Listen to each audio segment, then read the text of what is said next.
Right back like we never left. Yeah. Another. I was going to say Saturday morning, but it's actually Friday. My days have been running together. I tell you. Yeah. We had some star-studded talent come through here yesterday, but it's Friday. It's Friday. We got jobs and we got stuff to do. So we got another guest that's going to be joining us today. Marcus Trufant is joining us. What's happening, brother? How you doing? Doing all right, doing all right. How about yourself, man? You good? Yeah, we good, man. Just woke up a little late this morning, but it's Friday. It's Friday. We out here in LA, man. A lot of stuff to do. I took it slow last night. I usually don't, but Yeah. but I knew I had y'all this morning, so I had to do it right. For sure. So you have a lot of stuff going on, man. Talk about what you have coming up and what brings you to radio. Well, yeah, man. My post football life. I've been retired for a while now, almost 10 years, right? It's kind of hard to say that, but yeah, man, time is flying. I'm really into my family. I got 5 kids, wife, so I'm really into everything that they got going on. I missed a lot of the birthdays, a lot of the dance recitals, the cheerleading, the soccer, all that stuff. I'm all in on that. So I say that because now I started a media company, a Trufant Media Company. So I'm doing interviews, speaking engagements, podcasts. So I'm trying to make my rounds as a player. I was pretty chill. I was pretty reserved. I didn't do a bunch of the media stuff, but I see an opportunity there. So I'm just trying to push, man, and keep it going. And it starts with the family, and like I said, and then I have my foundation as well, and that goes back to family and kids, community, everything. I played in my hometown. From Washington. I played with the Seahawks, so to give back to the community, I mean, it just makes sense. Now, while you were playing, did you, in this career, but while you were playing, did you have an understanding of what you wanted? Because you said you just started a media company, but did you like go to school for that, or is it something that you like in the back of your mind, like, all right, this is what I want to do when I retire? Not really, man. The crazy thing, or at least this is what I feel, and maybe it's for the older type of athletes. They kind of put players in this box, right? Right. They want to focus in on the game, and you got to live in your playbook, and that's all you can do. And if you're thinking about stuff outside of that, you're distracted. So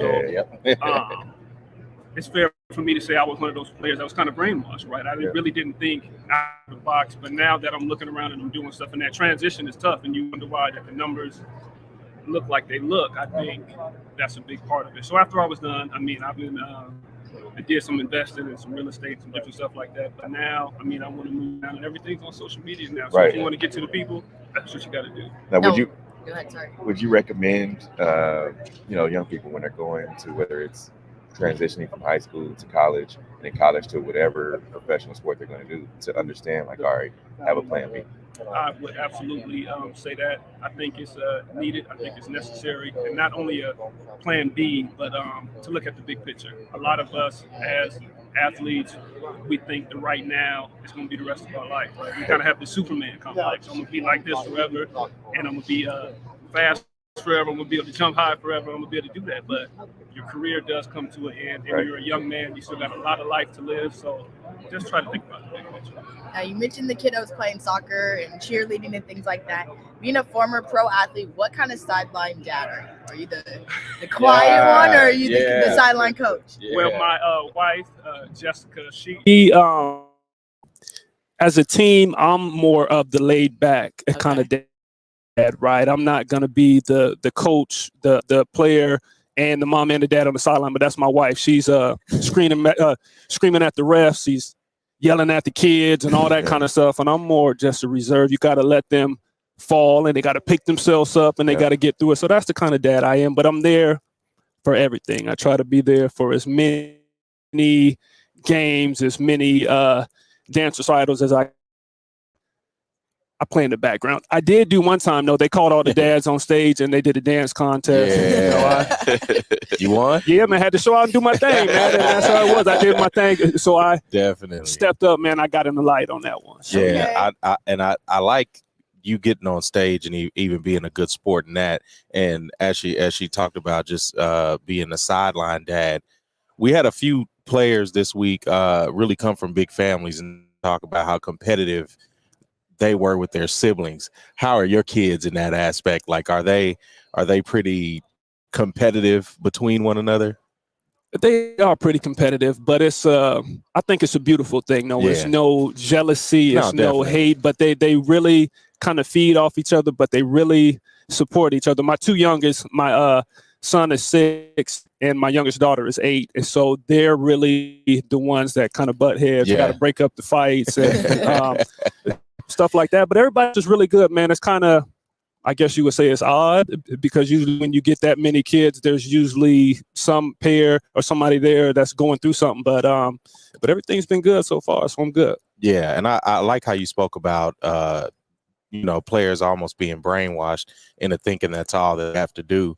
But then this week we've learned a little bit about Kevin Durant's 35 Ventures. You learn about LeBron having not only media and entertainment and things like that. What direction are you looking at taking this media company? Especially like, you start off with interviews and things like that, but are you looking to transition more into television production or things of that nature? Right. Well, my idol or someone I look up to is Shaq, right? Definitely. Shaq, you look up, you see Shaq on TV everywhere, and he's doing the general commercials. He's doing the printer ink, and he's doing the gold bond. He's doing all this stuff, right? And he platform as a player, and then he's doing the sports broadcasting, of course, but just to be able to do a little bit of everything. That's kind of how I see myself. And I'm not, I talk about the kids, so I don't want to, well, I guess I do want to do it like that, but I want to be able to pick and choose. I want to be able to be home still, but that is my idol. So to be a part of different brands and be able to be an ambassador for a bunch of stuff and do good, man, I want to be able to give back, of course, in a major way. Just like I said, I grew up in the Washington area. I played for the Seahawks. I know there's a bunch of kids that are in that area that are going through a lot of stuff just like everybody else, but I want to be able to help the kids and give them opportunities. Yeah, you talk about giving kids opportunities. Your foundation, your family foundation, man. Speak about that. I know you award scholarships. Yes, the True Five Family Foundation. I started that early in my career, maybe my first or second year, right? It was kind of just a no-brainer. I wanted to be able to give back to a city that gave to me as a young man. So I talk about those opportunities, and education isn't the only opportunity, but it gives you a start, right? To be able to get out of situations that you may not be able to get out of if you don't have that chance to go to college or do some different stuff. So it's been good. In my foundation, we do the scholarships, but now we're growing into doing those wraparound services as far as when kids go to school, they need food, they need clothes, they need a place to stay.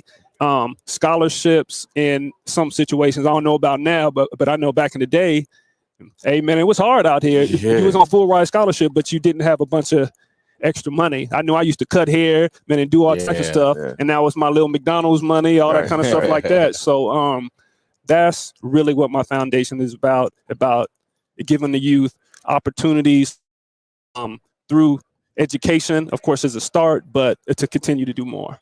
And you mentioned your kids as well. You said you have 5, but so you play football, right, professionally.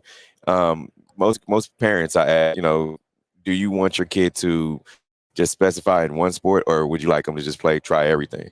I would like them to be well-rounded, not just my kids, but everybody, right? Yeah. The new generation, I guess I make myself sound old when I say that, but a lot of kids are playing the same sport all year round. And for some kids it's good, but I think exposure to certain stuff is even better. You never know what sport is going to choose you. I used to hoop a little bit. I ran track. Not like that, though. I was super 6 man. I came off the bench, right? But doing things and just being exposed to different things, I think is always good. And you never know exactly how it's going to work. I played, sports. I thought I was a running back, right? Okay. But playing both sides of the ball, the defensive side of the ball chose me, and that's where I ended up. So I just think those opportunities are great, and you don't want to put yourself in a box. Talk a little bit about playing in your hometown, like how gratifying that was, growing up there and then playing at the next level. Yeah, it's crazy, really, because draft day, doing my draft party, bags is packed, right? And you're ready to go across the country and do these interviews and do different things like that.